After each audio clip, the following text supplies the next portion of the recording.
حضرت شبلی رحمہ اللہ تعالیٰ کا ایک عبرت انگیز واقعہ۔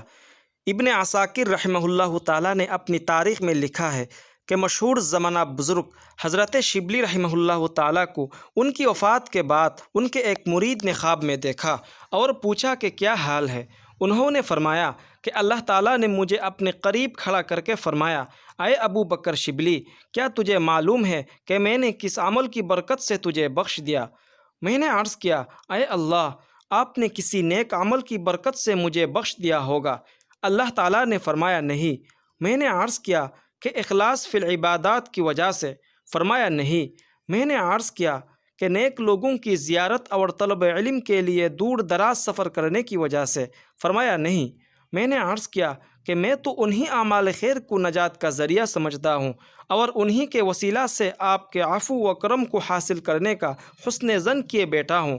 اللہ تعالیٰ نے فرمایا کہ ٹھیک ہے، یہ سب نیک اعمال ہے، مگر تیری مغفرت ان اعمال کی وجہ سے نہیں ہوئی۔ میں نے عرض کیا، اے اللہ، پھر کس عمل کے طفیل میری بخشش ہوئی؟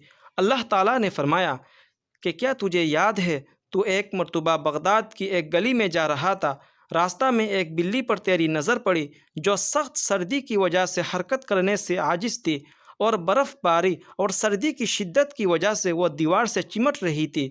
تو نے اس پر ترس کھا کر اس کو اپنی پوستین میں چھپا لیا تاکہ وہ کچھ حرارت اور گرمی حاصل کر لے۔ میں نے عرض کیا کہ ہاں اے میرے رب، مجھے یہ واقعہ یاد آ گیا ہے۔ اللہ تعالیٰ نے فرمایا کہ بس اس بلی پر رحم و شفقت کرنے کی وجہ سے میں نے تجھ پر رحم کیا اور تجھے بخش دیا۔